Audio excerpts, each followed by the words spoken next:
Dr. Peter Bruckner is a well-renowned sports medical practitioner. This location is just the place where your child may start as a great sports person, or at the very least, as somebody who thoroughly enjoys their life around activities and enjoyment of the physical environment. Today's subject that we're going to talk about with Dr. Bruckner is food for your child. There's a difference between food and nutrition. Food is pretty much anything that you can eat. Nutrition is the quality of that food. Dr. Bruckner is going to speak to you about the quality of the food that you eat. And there's more than just the quality of the food in terms of what is in the food that will help you to be well. The other side of the coin is what's in the food that won't help you to be well and will in fact have a detrimental effect on your health. If you want your child to thoroughly enjoy their life, doing active, fun, joyful activities such as swimming here in this pool and having the joy of going through underneath these waterfalls, feed them the best way you can. If you want your child to have a thoroughly happy, wonderful, active life, not just in their physical activities but also mentally, so that they can work well in whatever career they may choose, so that they can actively participate socially with many people. If you want to give your child every possible joy, one of the secrets to giving them that joy is to give them good nutrition so that their body grows in the best possible way and it's not poisoned by many of the things that are in foods that people eat today. Today we have many metabolic diseases. What are called metabolic diseases? These are diseases such as cancer, diabetes, obesity, Alzheimer's and dementia. These metabolic diseases are caused largely by our modern diet, what's often called the SAD diet, the standard American diet.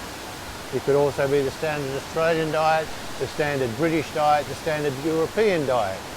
In some places it's better, in some places it's worse. This waterfall here is a place where your child can come and thoroughly enjoy themselves in the future. If you feed them well, they'll enjoy it more.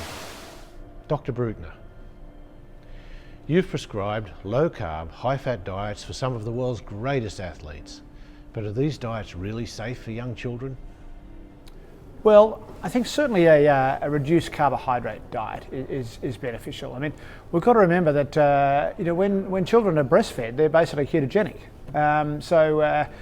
They're more or less in ketosis for the first 12 months of their life. So it's obviously not doing them any harm. I don't think you need to go to the extreme of ketosis. I don't think there's any harm in it, but I think certainly my sort of real push really is to get rid of the way we wean kids off the breast and we put them straight onto apple juice and rice cereals and all these things, and they go literally from ketosis one day to the high carbohydrate, high sugar diet. So I think I've just got a relatively new grandchild, and I'm determined to do a better job with my grandchildren than I did with my children, because in those days I was as bad as everyone else, I must admit. So the main thing that I'm really keen on for young children is real food, to avoid processed food, avoid added sugars.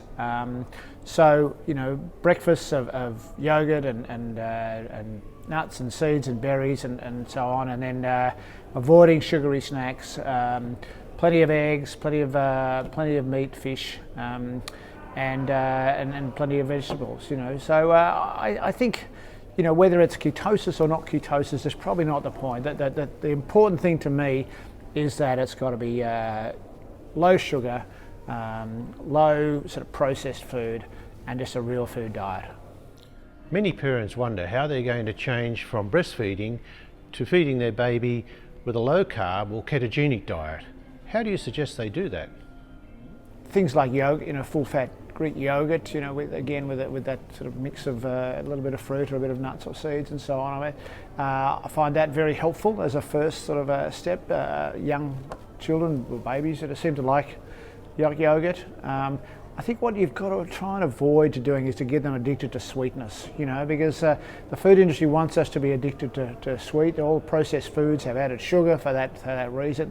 So if we can keep the added sugar out of it and keep the sweetness out of it, then and I think that the other things, obviously vegetables, you know, mashed up vegetables, and look, even something like sweet potato, you know, is not. I mean, okay, you know, the true, you know, if you're in ketosis, you wouldn't have a sweet potato. But I think, you know, for young children, I think things like that are perfectly healthy. So the sorts of things that I'd be looking to get onto. But you know, I have this feeling that kids don't have to eat that differently to adults. You know, we tend to sort of obviously, you know, when they're very young, there's issues with solid foods and so on. But I think the sooner you can basically, you know, move them onto a similar diet to the healthy adult, you know, real food diet, then the better.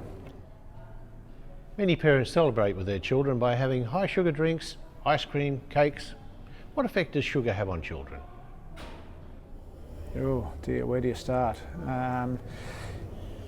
Sugar is, you know, it's a poison for young children, you know, and you know, the problem is that you know, we take them straight off the breast into a high sugar environment, and within, you know, a very short period of time they become you know, sugar addicted, and sugar becomes part of their life. And yet if you never expose kids to sugar, then they don't miss it. You know, the difficulty is when you've got them hooked on sugar and then trying to get them off it is a real challenge. You know, so I try and avoid certainly all added sugars and all sugary foods with.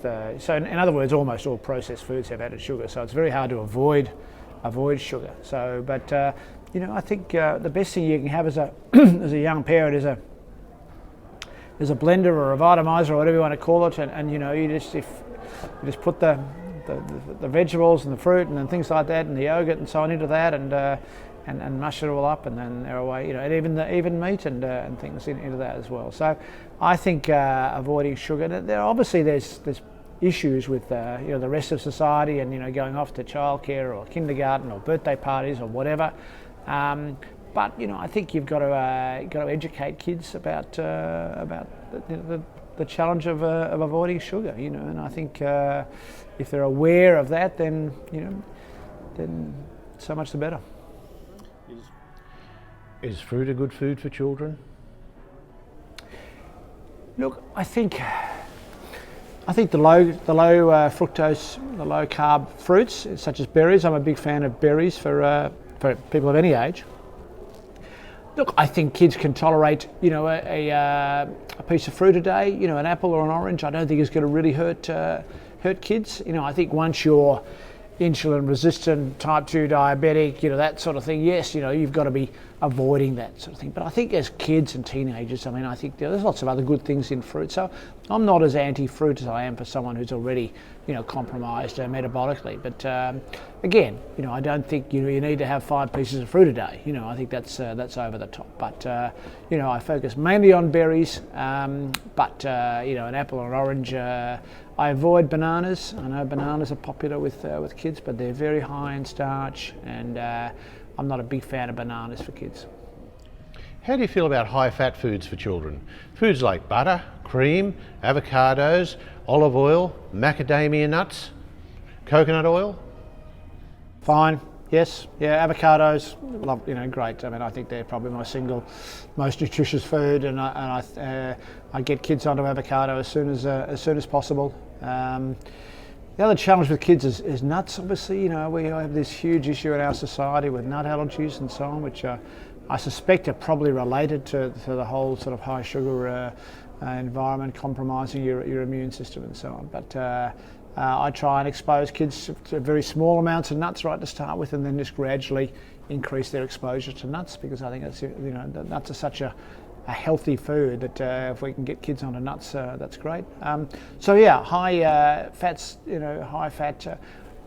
You know, again, high fat is a very broad term, and there's there's good fats and bad fats, and I certainly try and avoid the vegetable oils and the omega-6 oils and so on. But yeah, fish, avocados, nuts, seeds, and the fatty cuts of meats, I don't have a problem with them at all. If we put it into figures, how much carb per day, how much fat per day, and how much protein per day do you think each child should have? Yeah, look, I don't like putting things into figures. I've never calculated my figures. I don't know how much calories I have a day. I don't know how much carbs I have a day. All I know is that I eat real healthy food. And I think you can get a little bit obsessed about figures and so on. I think, basically if you stick to real food and eat the sort of things that we've been talking about, your ratios will be roughly, the majority of food will be fats, and then there'll be proteins and a smaller amount of carbs. But I don't think there's a figure you put on it. But I think, my focus for young kids anyway, it's a little bit different when you, as I said, when you're already, an older type 2 diabetic, insulin resistant and so on. But I think for kids, the focus for me is on real food. And I think, if you stick at that, you can't go too far wrong. Many parents think that breastfeeding should stop at about 6 months. When do you think mothers should stop breastfeeding? Oh, well, that's a good question about breastfeeding. I think obviously there are some people that can't breastfeed, and I appreciate that and so on. But if you can breastfeed and breastfeed's going well, I think breastfeed's incredibly nutritious, as well as all those sort of emotional issues. I always feel jealous as a man, actually, that we can't. I always feel very jealous of my wife breastfeeding children. But anyway, that's another matter. Look, in most sort of native societies, they keep breastfeeding for years.